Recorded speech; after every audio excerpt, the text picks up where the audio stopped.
இலக்க எண்ண எப்படி எளிய முறையில பெருக்கலாம் 3 முறை இருக்குது. நீ எது வேணுமோ அந்த முறையை பயன்படுத்திக்கோடா கண்ணு. புரியுதா? இப்ப கவனி.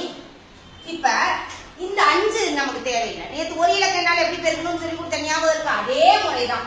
3 2 என்ன 4 2 அடுத்தது எதால பெருக்கிக்கணும்? 5ஆல பெருக்கணும். 3 5 15 எங்க போடணும்? இங்க போடணும். புரியுதடா கண்ணு? அடுத்தது 4 5 20. இது எப்படி போடுறதுன்ற ஒரு குழப்பம் வரும். நல்லா கவனி. இந்த மூளை விட்ட மாதிரி வருது. அப்படி இந்த டயகனலுக்கு நேரா வரணும். வந்துருச்சுன்னா கரெக்டா வரும். 5 கூட்டினா 6 1 8 2 கூட்டினா 10க்கு மீதி என்னது?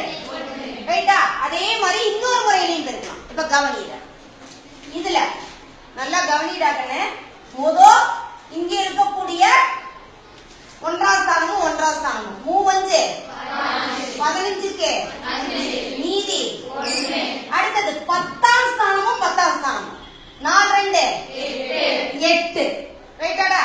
இப்ப நல்லா கவனி.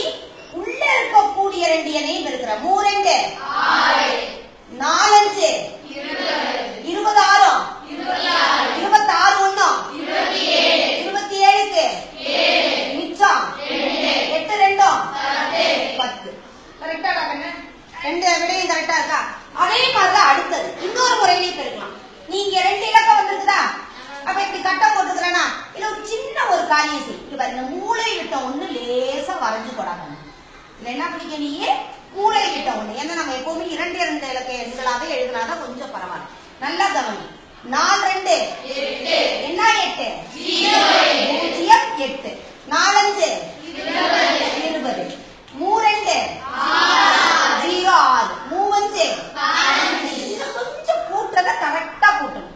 இப்ப இது இருக்குதா? இங்க கோடு வருதா? இந்த கோடை வேணும்னா நீ என்ன பண்ணிக்க? அப்படி எக்ஸ்டெண்ட் பண்ணிக்க. புரியுதா? புரிஞ்சுக்கிறதுக்காக. இப்ப இங்க 5